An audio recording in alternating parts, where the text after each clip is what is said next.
how can you take better care of yourself and do self-care? Yeah. We have a cat in the background helping. This is Jimanekia. Like a little lioness over here. This is Jimanekia Eborn from SoJim.com, and I'm Cathy Martilli from theintimacydojo.com.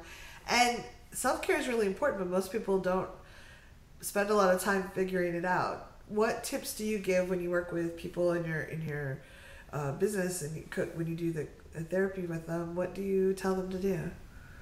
Well, first I ask them, what do you actually like? Yeah. I think with working on self-care, we're so used to talking about all the negative things and the things they don't like. Yeah. When you ask someone what they actually like, they're like, oh. That's okay.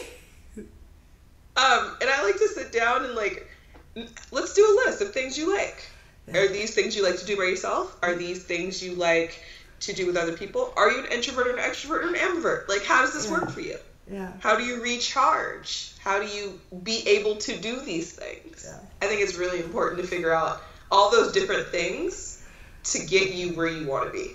Yeah, I think there's a lot of different ways we can express ourselves without having it be painful. I think I was kind of brought up, no pain, no gain. If it's not hurting, you're not really actually taking care of yourself. And that's not how I want to live anymore. Like, I grew up with that, and it was like, oh my God, I've got to get up and run 5 miles. Like, we did this all through high school.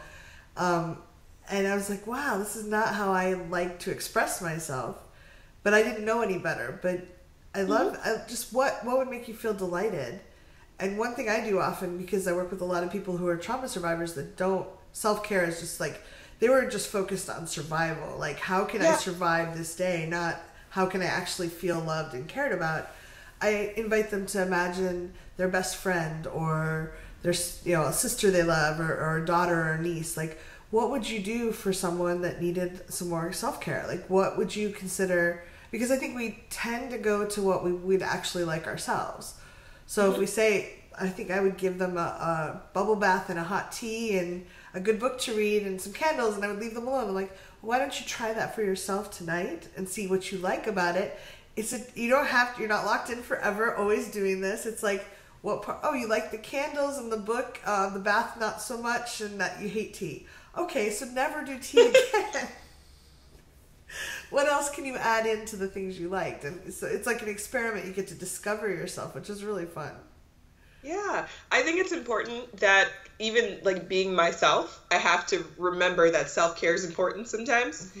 And so when my friends are like, hey, let's do this thing, I'm like, I do deserve to do this thing. Let's do it. Yeah.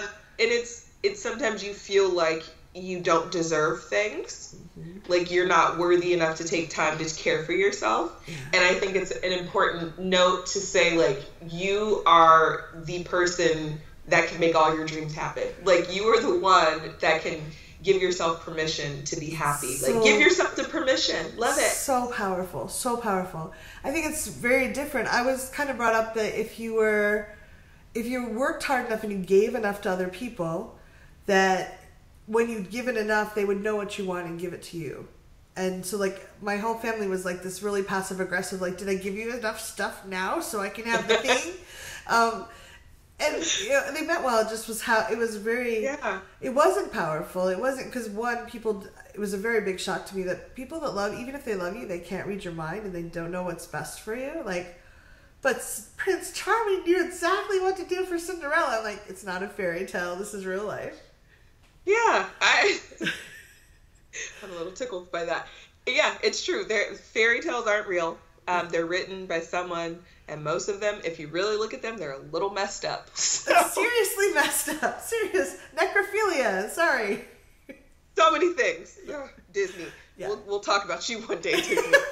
But self-care is like, I'm a big advocate of it for doing it for others, and I think a lot of times, like you said, you can do all these things for people, and you're like, oh, I'm fine. Yeah. But you have to remind yourself, like, what you're giving to other people, a lot of the times, like you said, is actually what you need in turn. So, like, being mindful of your actions for others, you're like, oh, would I like that? Yeah. Actually, I would. Maybe that's why I volunteered that to you. Yeah. Yeah, and I've been really gotten much better at asking my friends to help me remember. And then I did a self-love game that if anyone's interested, it's free. It's on the intimacydojo.com/self-love-game, where it kind of helps you figure out what you like and practice it. And you can even do it with some friends and like, okay, I'm going to try to get 10 points. I think I like to gamify things because I think people get into the game and they'll do good things for themselves where otherwise they'd be like, oh, maybe tomorrow. Oh, no, I have to get the 10 points or the 10,000 steps or whatever people want to do. But getting your friends involved to say, hey, I haven't been good about taking care of myself. Yeah. I've been feeling like I'm like Wonder Woman and the Hulk combined and I can just do everything and give everything. And I'm actually much more generous when I'm not tired and cranky. I think that's definitely important. If you know you are a person that cannot, I actually had a friend that had another friend send out emails to all of us and was like, here's the schedule of when they need these things. Yeah. If you know you want to, fill your name in the schedule and you'll do those things with that person because that's how they needed support. Wow. Yeah, it was amazing. I was like, look at you.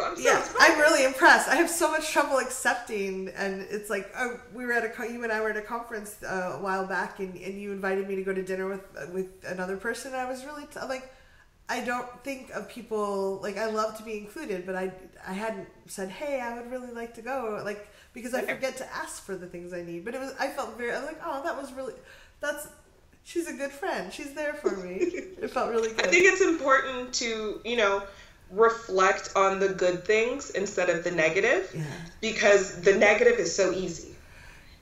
Are you talking about self-care in general or like? Yeah.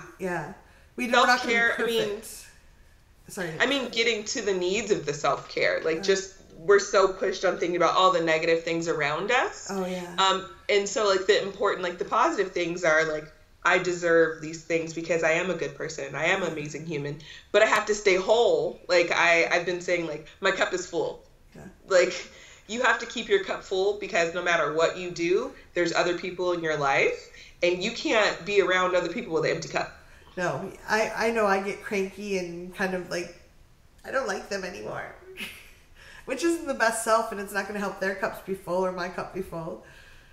Yeah. It's true. It's so true. And it's hard. It's hard work. Yeah. And it takes trial and error to be like, that's not, like you said, like, that's not my thing, but I do like this. Yeah. You know what? I like to heal with people. I like to heal by myself. I personally love a good recharge in my room with my door closed by myself. Yeah. Yeah. I think I'm a mixture. As I've gotten older, I'm less introverted, more ambiverted.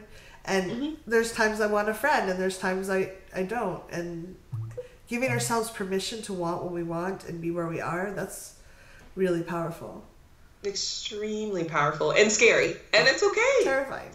Well, growth is often about leaning into the discomfort. It doesn't mean you have to jump in with both feet, but taking baby steps forward and going, this is uncomfortable. Is this uncomfortable because it's not authentic, or is it uncomfortable because it's challenging me to grow a little bit more or step outside what I'm used to? Yeah. So. Uncomfortableness is where all the shifting happens. Yeah. It's okay to be uncomfortable.